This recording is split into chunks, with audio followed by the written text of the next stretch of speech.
Selamat datang di Cerita Setelah Gelap. Di sini, kisah dewasa disampaikan dengan rasa, bukan dengan kata-kata vulgar. Jika kamu pernah mencintai dalam diam, merindukan tanpa suara, atau menyimpan perasaan yang tak pernah selesai, tetaplah di sini. Dengarkan sampai akhir, karena mungkin cerita ini tentang kamu. Wulan sedang mencoba memejamkan mata. Pintu kamar berderit pelan. Langkah kaki mendekat. Kasur terasa amblas di satu sisi. Leo, kamu baru pulang jam segini? Iya, Ma. Tadi habis nongkrong sebentar sama teman-teman. Dingin banget di luar. Ya sudah, sana masuk kamar sendiri. Kamu sudah besar, Leo. Malu kalau dengar teman SM kamu masih sering masuk kamar Mama. Mendekat, masuk ke dalam selimut. Mama dingin ya? Sini Leo peluk. Tangan Mama kok dingin banget. Menepis pelan. Leo, jangan dibuka semua selimutnya. Mama sedang meriang sedikit.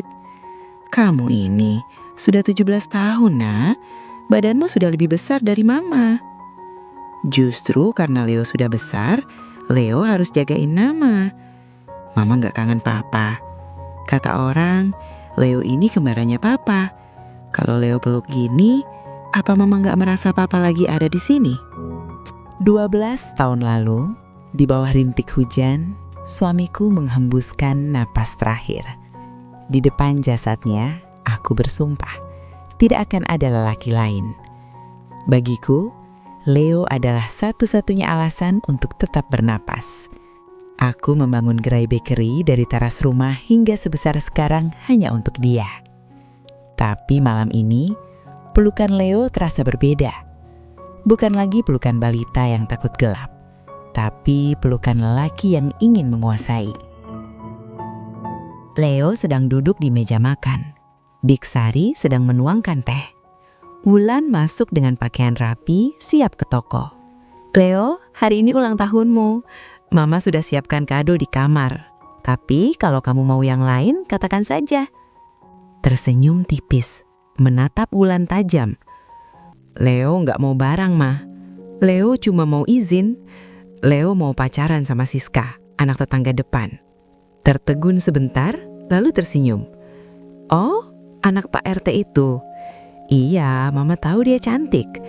Boleh, asal jangan macam-macam. Ingat sekolahmu. Makasih, Ma. Mama emang paling ngerti. Oh ya, Biksari, tehnya kurang manis. Maaf, Den Leo, saya tambahkan gulanya. Wulan memperhatikan tatapan Leo ke Biksari. Ada sesuatu yang aneh, tapi ia tepis. Leo masuk ke kamar Wulan tanpa mengetuk. Wulan sedang duduk di tepi ranjang, merenung. Mah, kenapa belum tidur? Wulan, Mama kepikiran ucapanmu tadi sore. Kamu benar-benar sudah dewasa ya, sudah punya pacar. Leo duduk sangat dekat di samping Wulan.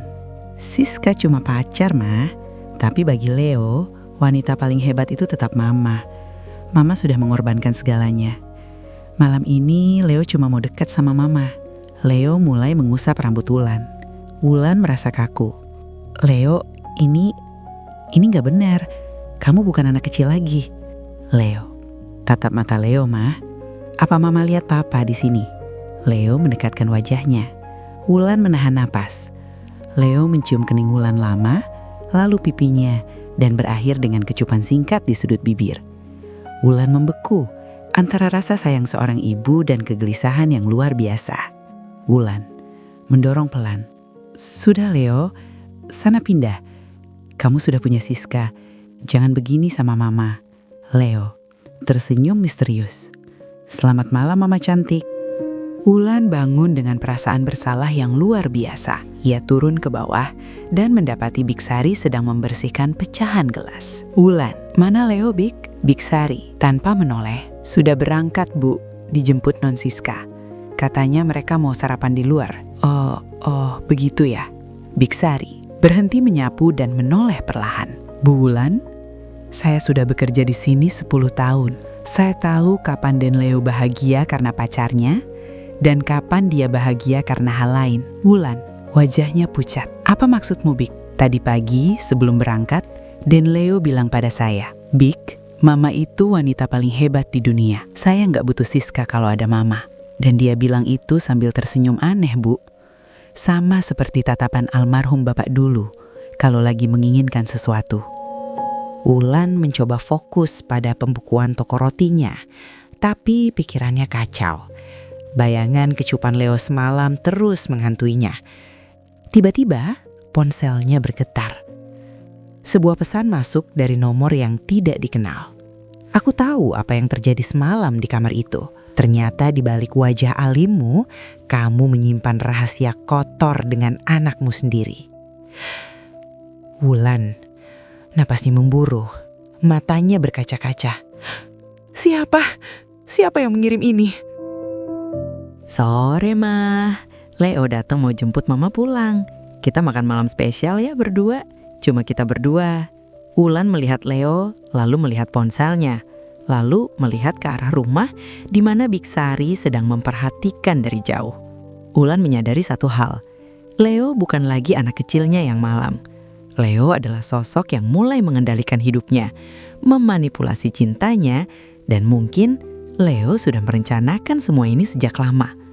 Di balik senyum tampan itu, ada rahasia yang lebih besar yang melibatkan Biksari dan obsesi Leo yang tidak sehat.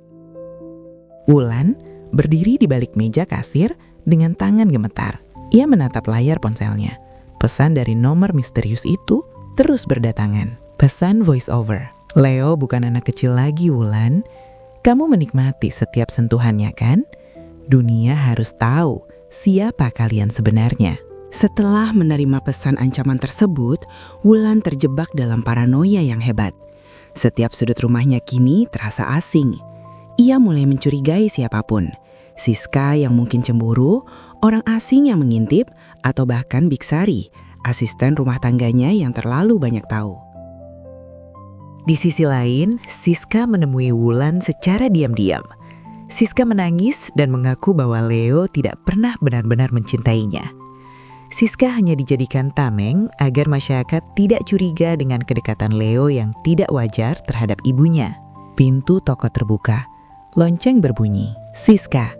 Suara terengah berbisik. Tante Wulan, bisa bicara sebentar? Wulan? Siska? Ada apa? Bukannya kamu harusnya sekolah bareng Leo? Siska menangis pelan. Leo, dia menakutkan Tante. Dia menyuruhku menjauhi Tante. Dia bilang Tante itu miliknya. Dia mengancam akan menyebarkan foto-foto pribadiku kalau aku tidak menuruti perintahnya untuk mengawasi Tante setiap hari. Wulan terperanjat. Apa? Jadi selama ini kamu disuruh Leo untuk mengawasiku? Bukan cuma aku, Tante. Biksari juga. Leo tahu setiap langkah Tante. Pulanglah, Tante. Periksa kamar Tante. Ada sesuatu di sana. Suara langkah kaki terburu-buru. Nafas tersengal-sengal. Suara pintu kamar dikunci dari dalam. Wulan sampai di rumah. Keadaan sepi. Ia masuk ke kamarnya. Matanya menyisir setiap sudut.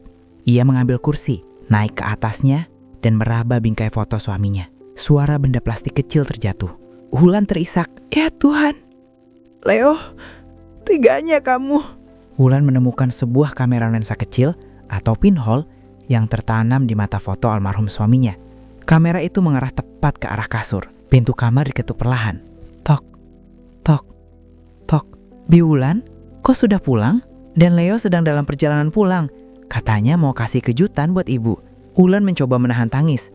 Biksari, kamu tahu soal kamera ini kan? Berapa Leo membayarmu? Suara di balik pintu hening sejenak.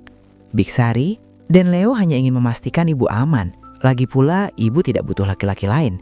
Ibu hanya butuh Den Leo. Bukankah semalam ibu juga menikmatinya? Leo mulai menunjukkan sisi posesifnya secara terang-terangan. Ia seringkali melarang Wulan berlama-lama di toko roti dan memaksanya untuk menghabiskan waktu lebih banyak di rumah. Ia memergoki Leo sedang memberikan sejumlah uang dalam jumlah besar kepada Biksari. Di sana, rahasia besar terbongkar. Biksari bukan sekadar pembantu. Ia adalah saksi mata sekaligus spion yang digunakan Leo untuk memantau setiap gerak-gerik Wulan selama bertahun-tahun. Wulan duduk di meja makan.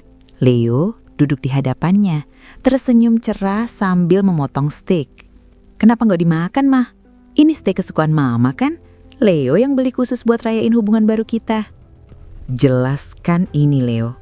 Suara denting alat makan berhenti total. Oh, itu.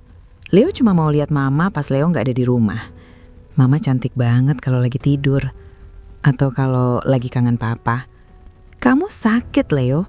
Mama ini ibumu. Kamu memata-matai Mama, mengancam Siska, membayar Biksari. Kamu sudah melampaui batas. Batas yang mana, Mah? Batas yang Mama buat sendiri. Mama yang selalu bilang Leo mirip Papa. Mama yang selalu peluk Leo setiap kali Mama kesepian. Leo cuma kasih apa yang Mama mau. Mama sayang kamu sebagai anak, bukan sebagai laki-laki. Tapi semalam, Mama nggak menolak. Bibir Mama nggak bilang enggak. Mama rindu sentuhan Papa, dan Leo adalah Papa. Jangan munafik, Wulan. Mama akan lapor polisi. Mama nggak peduli kamu anak Mama atau bukan. Kamu harus direhabilitasi. Lapor polisi, silahkan. Tapi sebelum itu, Mama mau tahu rahasia kecil Papa. Apa maksudmu? 12 tahun lalu, sebelum mobil Papa jatuh ke jurang, Leo yang memotong kabel remnya. Tidak, kamu bohong. Kamu baru 5 tahun saat itu. Leo lelah lihat Mama nangis karena Papa marah-marah terus. Leo mau Mama cuma buat Leo. Dan sekarang Leo sudah besar. Kalau Mama coba lapor polisi atau pergi dari rumah ini, Mama tahu apa yang terjadi pada mobil Mama besok pagi kan? Wulan menarik kursi, duduk kembali dengan tenang dan mulai makan lagi.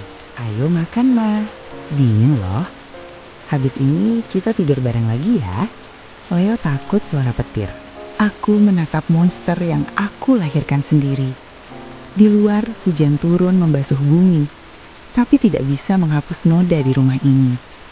Aku terjebak di dalam rumah yang dulu penuh tawa, kini hanya ada mata yang mengawasi, dan cinta yang telah bermutasi menjadi jeruji besi. Malam boleh berakhir, tapi cerita ini akan tetap tinggal di pikiranmu.